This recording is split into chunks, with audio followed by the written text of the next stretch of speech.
6.5% के उछाल के साथ हम देख रहे हैं कि ऑल टाइम हाई पर यह शेयर आज पहुंच गया। नतीजे क्या हैं? नतीजों में ऐसा क्या खास है, जरा ये समझते हैं।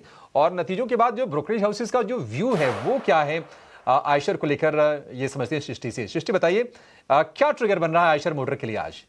तो देखिए, जिस तरीके की आउट परफॉर्मेंस यानी उम्मीद से बेहतर नतीजे आयशर मोटर्स ने दिए हैं, और ऐसे समय में जहां पर आप कई सारी ऐसी हेडलाइंस पढ़ते होंगे कि चलिए हार्ले डेविडसन आ रहा है, उससे क्या होगा, कहीं ना कहीं जो बाइक के दाम है 350 सीसी से ज़्यादा वाली जो बाइक्स हैं वो महंगी हो रही हैं, और ऐसे माहौल के बावजूद भी आयशर मोटर्स ने इतना बेहतर प्रदर्शन किया है, और वही सबसे सराहनीय बात है। नंबर्स में अगर आपको बताएं तो देखिए, आप हमेशा एक डबल डिजिट ग्रोथ के नंबर्स को ध्यान में रखते होंगे, बट इस बार के नंबर्स में खास ये है कि जो इनकी EBITDA की ग्रोथ है, यानी 29% की EBITDA की ग्रोथ, इनकी आय और इनके मुनाफे में जो ग्रोथ है उससे ज़्यादा बड़ी है नंबर्स के फ्रंट पे। क्योंकि आय तो देखिए 23% बढ़ी है, मुनाफे में लगभग 21% की बढ़त है, पर EBITDA में लगभग 30% की ग्रोथ आपको ये बताता है कि ऑपरेशनली कंपनी ने बहुत अच्छा प्रदर्शन किया है। और यही वजह है कि इनके मार्जिन्स भी, हमारी तो उम्मीद थी कि लगभग सपाट आएंगे, बट 100 बेसिस पॉइंट से भी ज़्यादा के मार्जिन्स में सुधार आया है। अब आपको कई सारे और भी फैक्टर्स ध्यान में रखने हैं। डोमेस्टिक बिजनेस में ग्रोथ बहुत स्ट्रांग रही है, Q4 में भी स्ट्रांग ग्रोथ की उम्मीद कर रहे हैं। Domestic two wheeler industry high single digit grow करेगी, ऐसा कंपनी का मानना है, पर आयशर मोटर्स उससे ज़्यादा ग्रो करेगा, ऐसी उन्होंने कमेंट्री दी है। एक्सपोर्ट्स में उनका बहुत बढ़िया प्रदर्शन रहा है, कई सारे नए नए मार्केट्स को टैप कर रही है आयशर मोटर्स, रॉयल एनफील्ड भी, और वहाँ पर भी हम देख सकते हैं कि आने वाले समय में कंपनी यही उम्मीद कर रही है कि और यूरोप जैसी मार्केट को एक्सप्लोर करेंगे, यूएस मार्केट को एक्सप्लोर कर रही हैं, तो ऐसी मार्केट्स को टैप करने की तैयारी में है।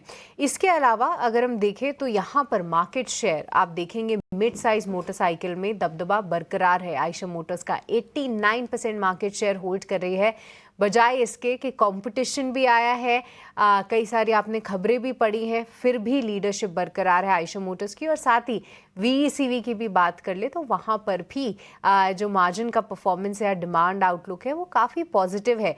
कंपनी ने नया केपेक्स भी लगा दिया, इतनी स्ट्रॉन्ग डिमांड है, वो आगे चल के कह रहे हैं 960 करोड़ के आसपास इन्वेस्ट करेंगे, तमिलनाडु में एक नया प्लांट लगाएंगे।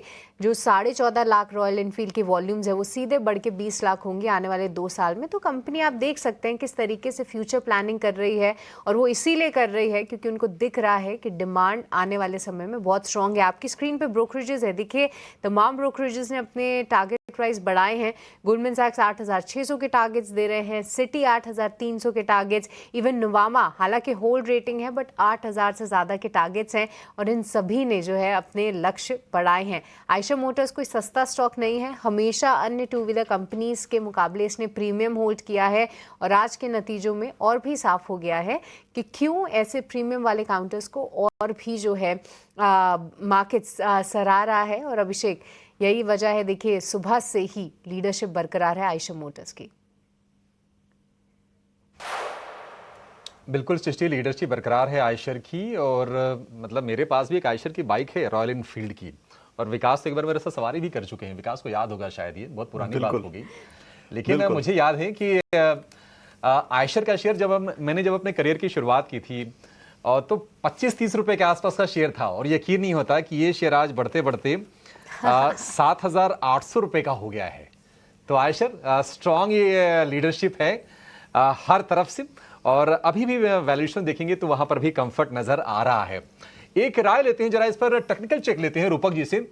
Rupak ji, all time high पर शेयर है तो, लेकिन ये थमने का नाम ले नहीं रहा है, जरा बताएंगे कि आपके हिसाब से अब टारगेट नेक्स्ट क्या होने चाहिए इसके?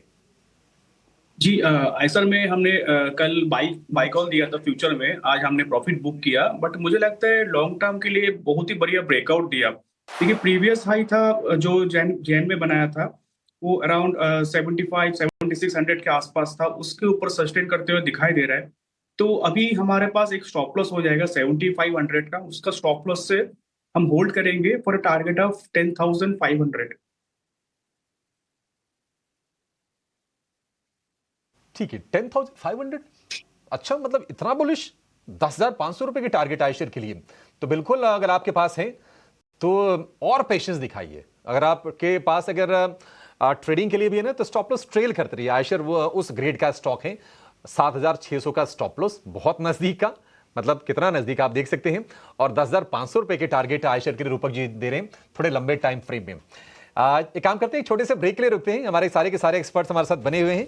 बाजार में मोमेंटम तो नहीं है, लेकिन हम मोमेंटम वाले स्टॉक्स जरूर खोज रहे हैं और आपके लिए कमाई के मौके भी लेकर आ रहे हैं। छोटे से ब्रेक के बाद कुछ और स्ट्रॉन्ग काउंटर्स और कुछ अच्छी रिसर्च आपका इंतजार कर रही है।